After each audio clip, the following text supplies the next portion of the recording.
हम जब जनता की आवाज बन के लोगों की आवाज हम बन रहे हैं, अब प्रश्न ये उठता है हमारे लिए आवाज कौन उठाएगा। ऐसे में तो हम ही सुरक्षित नहीं है। मैंने वही बात कहा कि पत्रकारों की सुरक्षा के लिए शासन को बढ़िया एजेंडा बनानी चाहिए और हमारी सुरक्षा भी होनी चाहिए। सुरक्षा के साथ साथ मैंने एक बात और कहा था कि पत्रकारों को कलम और कैमरे के साथ हथियार भी मुहैया कराने चाहिए ताकि वो अपनी सुरक्षा स्वयं करे, और इन आरोपियों को फांसी की सजा दी जानी चाहिए ताकि पत्रकारों के बीच एक संदेश जाए कि कानून व्यवस्था इस प्रदेश में है, इस देश में है।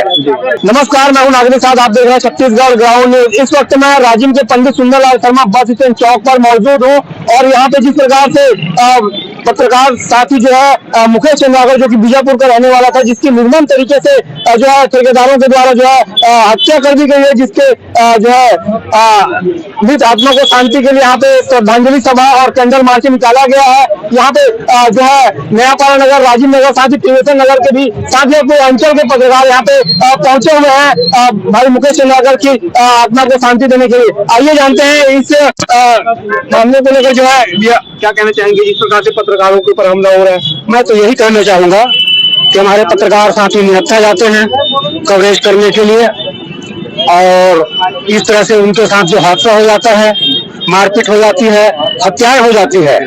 इस प्रदेश में ही अभी 2-2, 3-3 हत्याएं हो चुकी हैं और अभी ताजा उदाहरण बीजापुर का सामने आया है, जहां हमारे युवा पत्रकार साथी मुकेश चंद्राकर की हत्या कर दी गई और हत्या करने के बाद उसे सेफ्टी टैंक में डाल दिया गया और जो उनका मेन जो अपराधी है और वो फरार है।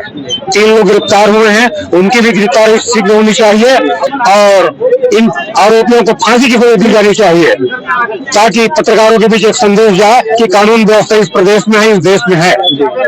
ये जिस प्रकार से देखा जा रहा है, मुकेश चंद्राकर जी का 24 घंटा भी नहीं बीता था, फिर से एक पत्रकार को जान से मारने की धमकी हुई अधिकारियों के द्वारा दिया जा रहा। तो इसे किस रूप में देखते हैं आप? ये अधिकारियों की बहुत नादुरुस्ती चल रही है। पत्रकारों को ये कुछ भी नहीं समझ रहे हैं, न पत्रकारों के फोन उठाते हैं और उठाएंगे भी फोन तो इस तरह से व्यवहार करते हैं जैसे पत्रकार को तुच्छ है। इस पर भी जैसे संबंधित अधिकारियों को जो इस प्रकार से पत्रकारों के साथ व्यवहार कर रहे हैं उन पर सख्त कार्रवाई होनी चाहिए। क्या मांग चाहेंगे आप? पत्रकार संगठन क्या मांग चाहेंगे? हम पत्रकारों की ओर से हम सरकार का ध्यान आकर्षित करना चाहते हैं कि पत्रकारों की सुरक्षा व्यवस्था पूरी हो और उनके मुकेश चंद्राकर के परिवार के उनको सही रूप में किसी सरकारी नौकरी में दी जाए और उनको पर्याप्त मुआवजे के रूप में राशि प्रदान किया जाए और जितने भी हत्यारे हैं, आरोपी हैं, उनकी संपत्ति राजसात होनी चाहिए। तो ये थे हमारे साथ बड़े भैया और हरिभूमि के ब्यूरो चीफ श्याम किशोर शर्मा जी और भी यहाँ पे हमारे नगर के वरिष्ठ पत्रकार मौजूद है। प्रवीण देवांगन जी से हम चाहेंगे कि भैया जिस प्रकार से पत्रकारों के साथ इस प्रकार की घटना हो रही है प्रदेश में, एक और जो है बीजापुर के जो मुकेश चंद्राकर जी उनकी हत्या कर दी जाती है ठेकेदारों के द्वारा, साथ ही हत्या के बाद जो है खुलासा होने के बाद एक और पत्रकार को जान से मारने की धमकी एक रेंजर के द्वारा दी जाती है। तो ये जिस प्रकार से सिस्टम, क्या कहना चाहेंगे इस सिस्टम को? सबसे मेन बात यह है कि पत्रकारों के ऊपर जो अत्याचार होता है उसका प्रमुख कारण होता है प्रशासन की कमजोरी। चारों तरफ भ्रष्टाचार फैला हुआ है और इस भ्रष्टाचार के चलते जो अपराधी किस्म के लोग होते हैं उनकी हौसला बहुत ज्यादा बुलंद हो जाती है। जब उनकी बातों को विभागी के साथ कोई पत्रकार समाज के हित में जब उस बात को ओपन करना चाहता है, खोलना चाहता है, तो ये काफी चिढ़ जाते हैं और इनको राजनीतिक संरक्षण के साथ साथ आर्थिक भयंकर संरक्षण रहता है, जिसके चलते इन्हें बौखला करके ऐसे लोग पत्रकारों की हत्या करने में बिल्कुल नहीं चुकते। आज के तारीख में पत्रकारों को किसी भी किस्म को कोई सुरक्षा नहीं है।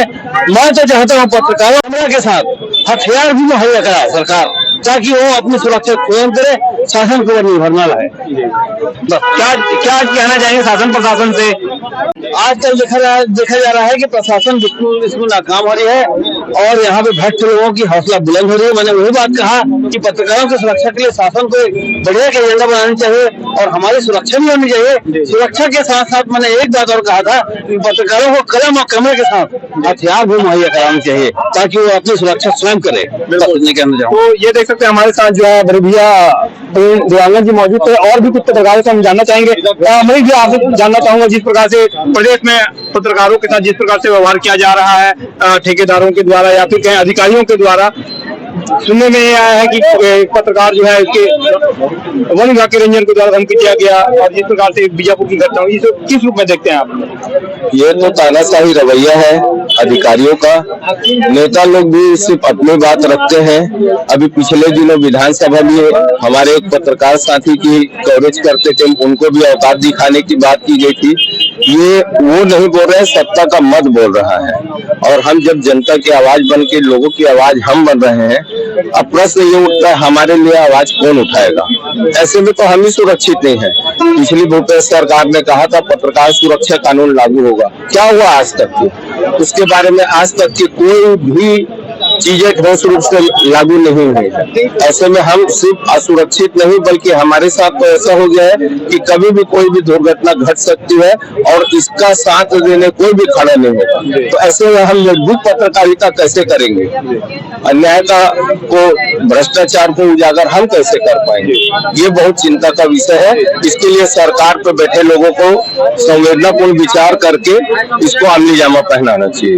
ये देख सकते हैं भैया, कभी कहना है कि हम पत्रकारों के साथ जो जिस प्रकार से सुरक्षा कानून की बात कही जा रही थी, लेकिन अभी तक से जो है किसी प्रकार की सरकार के द्वारा जो है इसे लेकर अमली जामा नहीं पहनाया गया है। तो आप समझ सकते हैं कहीं ना कहीं जो है पत्रकार जो है कहीं ना कहीं जो एक माध्यम होता है, जो है जनता और शासन प्रशासन के बीच का एक माध्यम होता है, जो जनता की आवाज उठाने का, साथ ही प्रशासन के द्वारा अच्छे अच्छे जो योजना चलते हैं उनको जो है जनता तक पहुंचाने का काम जो है शासन के द्वारा जो है पत्रकारों के द्वारा किया जाता है। तो आज हम इस धर्मधरा राजीव में पंडित सुंदरलाल शर्मा चौक में आज हम सभी स्वर्गीय भाई मुकेश चंद्राकर जी की जो अमृत आत्मा को शांति प्रदान करने के लिए आज हमने जो है इस कैंडल मार्च करके साथ ही श्रद्धांजलि सभा का आयोजन किया है। और देखने वाली बात यह है कि भाई के इस आरोपियों को क्या सजा मिलती है, ये देखने वाली बात होगी। लेकिन जो भी हो, कड़ी से कड़ी कार्रवाई होनी चाहिए। साथ ही मैं ये मांग करता हूँ शासन प्रशासन से कि पत्रकार सुरक्षा कानून जल्द से जल्द लागू की जाए, जिससे हम सभी पत्रकार अपने आप को सुरक्षित महसूस कर सकें। धन्यवाद। मैं हूँ नागिन साहब।